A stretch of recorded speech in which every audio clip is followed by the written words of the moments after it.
ہم ہندوستان کے جملہ مسلمان جتنے بھی ہیں، ایک مرد قلندر، مرد درویش سیدی سرکار معین الدین حسن چشتی غریب نواز کے اس ہند میں رہتے ہیں۔ ظاہر سی بات ہے کہ ان کی سیرت ہم سب کے لیے ایک بہت بڑا مشعل راہ ہے، بہت بڑا نمونہ عمل ہے۔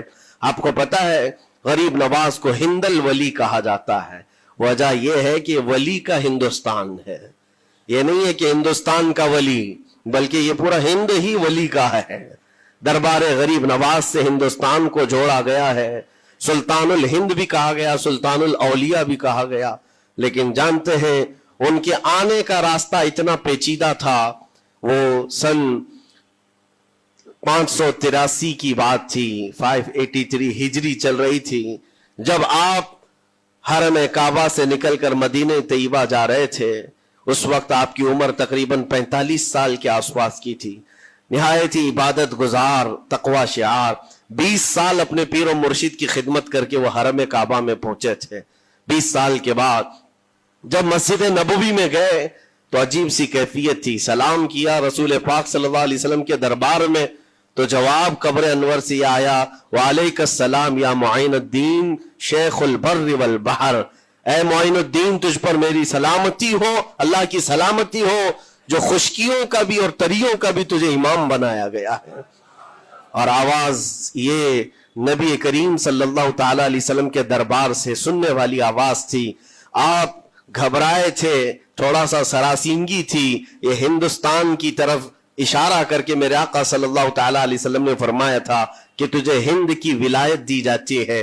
اس وقت تک سرکار غریب نواز کو نہ ہندوستان آنا کبھی ہوا تھا، نہ ہندوستان کے علاقوں کو آپ نے کبھی دیکھا تھا، لیکن اچانک یہ بات کہ تمہیں ہند کی ولایت دی جاتی ہے، ایک تعجب والی بات ہے، نئی جگہ پر بھیجا جا رہا ہے۔ آپ دوبارہ شام میں نبی پاک صلی اللہ علیہ وسلم کے دربار میں حاضر ہوئے، عرض کیا آقا آپ کا حکم، اس کی تعمیل کے لیے بندہ حاضر ہے، لیکن نہ یہ فقیر ہندوستان کے راستے دیکھا ہے، نہ وہاں کے حالات معلوم ہے۔ حضور پاک صلی اللہ تعالی علیہ وسلم کے دربار میں یہ اپنی بپتا سنا رہے تھے، داستان غم سنا رہے تھے، غنودگی طاری آ گئی، یعنی نیند سی کیفیت آ گئی، اور بارگاہ رسول صلی اللہ علیہ وسلم میں ایک دیوار پر ٹیک لگا کر جیسے ہی آپ کی آنکھیں بند ہوئی، رسول کریم صلی اللہ علیہ وسلم تشریف لائے اور اشارہ فرما کر پورے ہندوستان کے نقشے آپ کے سامنے کھول کر رکھ دیے، اور پھر غریب نواز کو یہ بتایا بھی کس جگہ سے تمہیں سفر کرنا ہے، کیسے تمہیں جانا ہے اور کہاں تمہارا مسکن ہوگا۔ سرکار غریب نواز فرماتے ہیں اس ایک خواب میں میں نے رسول کریم صلی اللہ تعالی علیہ وسلم کے ہاتھ میں اجمیر کے پہاڑ بھی دیکھ لیے، وہاں کے قلعے بھی دیکھ لیے تھے جو موجود تھے، اور اس کے بعد پھر کس بات کا خوف ہے، کس بات کا ڈر ہے؟ جنہوں نے راستے بتائے ہیں وہ ہادی رسول، وہ ہادی عالم ہے، نبی پاک صلی اللہ علیہ وسلم آئے ہیں پوری کائنات کو راستہ دکھانے کے لیے، اور جنہوں نے غریب نواز کو ہند کا راستہ بتایا ہو، پھر ڈر کس بات کا؟ جب آپ بیدار ہوتے ہیں تو اپنے ساتھ 40 قطب اس اولیاء کرام کی جماعت لے کر مدینہ طیبہ سے سفر کے لیے نکلے تھے۔ جب وہ سفر کے لیے نکلے، سن 83 سے چلے تھے، تو یہاں ہندوستان پہنچتے پہنچتے آپ کو 87 یعنی 4 سال کا عرصہ لگ گیا تھا۔ 4 سال کے عرصے کے بعد آپ پہنچے میرے عزیزوں، نہ پلینوں کا سفر، نہ جہازوں کا سفر کہ اڑ کر کے ادھر سے ادھر آ گئے، وہ تو پیدل قافلہ نکلا تھا، درویشوں کا قافلہ تھا، اور وہاں مدینہ طیبہ سے نکل کر بغداد پہنچے۔ بغداد میں اولیاء کاملین کی صحبت پائی، وہاں سے پھر نیشاپور، پھر اس کے بعد ہرات، اور افغان کے علاقے ہوتے ہوئے لاہور پہنچے۔ لاہور میں سرکار داتا گنج بخش عالم رحمت اللہ تعالی علیہ کے دربار میں چلہ کشی فرمائی، وہاں سے دلی پہنچے۔ یہاں یہ پورا جو راستہ ہے 4 سال کا، میرے عزیز و تاریخ میں ہے۔ سرکار غریب نواز جس راستے سے چلتے جاتے تھے، جو کافر یا مشرک بھی دیکھتا وہ دائرہ اسلام میں داخل ہو جاتا نا۔ نور الہی، نور وحدت کا ٹکڑا آپ کی جبین اقدس پر ایسا چمکتا تھا کہ لوگ جو آتے وہ پھر آپ کی صحبت سے دور کوئی جاتا نہیں تھا۔ دلی میں جہاں آپ آئے، یہ ایک عجیب اتفاق ہے، اس وقت کھانڈے راؤ ایک بڑا راجہ تھا، اس کا قلعہ تھا، اس کے سامنے ہی آپ نے پڑاؤ ڈال لیا۔ सरकार गरीब नवाज रज़ियल्लाहु ताला अन्हु की ये दास्तान, ये तारीख, वहां पर आपने अपना पड़ाव डाल लिया। और वहां पर खांडे राव की जमात ने बहुत कोशिशें की कि ये दिल्ली में दाखिल हुआ, यहीं से इनको खत्म कर दिया जाए, निकाल दिया जाए। लेकिन अजीब इत्तेफाक ये है कि ये जो जमात आई थी सरकार गरीब नवाज के साथ, न इनके हाथों में तलवार है, न भाले हैं, न चाकू है, न छुरी है। ये तो गुदड़ियां पहनी हुई दुर्वेशों की जमात थी, गुदड़ियां पहनी हुई दुर्वेशों की जमात, जो झोले में सूखी रोटी रखते थे और पानी में भिगोकर खा लिया करते थे। इनके पास न कोई हथियार है, न कोई सामान है, हर सामान जंग है। इनको निकाला जाए तो किस बात से निकाला जाए, हिम्मत भी ना होती थी। यहां तक कि जो आपको वहां से जाने की बात करने के लिए आता था, थोड़ी देर महफिल में बैठता और खड़ा रहता और कलमा पढ़कर फिर मुशर्रफ ब इस्लाम हो जाता। दिल्ली के अंदर एक दिन के अंदर 1000 लोग इस्लाम में दाखिल हुए थे। सरकार गरीब नवाज दिल्ली के सरजमीन पर आप बैठे हुए थे अपने सूफिया की जमात के साथ। एक दस्तरखान लगा हुआ था, दस्तरखान लगा हुआ है, औलिया इकराम की जमात है, एक दूसरे से बातचीत कर रहे हैं। दिल्ली में उस वक्त हालात अजीब थे। एक छोटा सा लड़का जिसकी उम्र 13 या 14 साल की रही होगी, वो अपने हाथ में खटोरी और एक तीर और तरकश लेकर के सामने से जा रहा था। औलिया की नजर उस पर पड़ी, सरकार गरीब नवाज ने नजर उठाकर देखी, और सामने से मजमे से जाने वाले बच्चे बहुत सारे होते हैं, कोई आया गया, लेकिन गरीब नवाज ने नजर उठाकर देखा और फिर सूफिया की जमात से कहा कि देखना ये कल दिल्ली का बादशाह बनकर के निकलेगा, हिंदुस्तान की पूरी सल्तनत इसके पास होगी। तारीख में मौजूद है गरीब नवाज की जुबान से निकला हुआ ये जुमला। वो लड़का कोई और नहीं था, सुल्तान शमसुद्दीन अल्तमश, जो हिंदुस्तान का ताकतवर बादशाह बनकर के निकला था।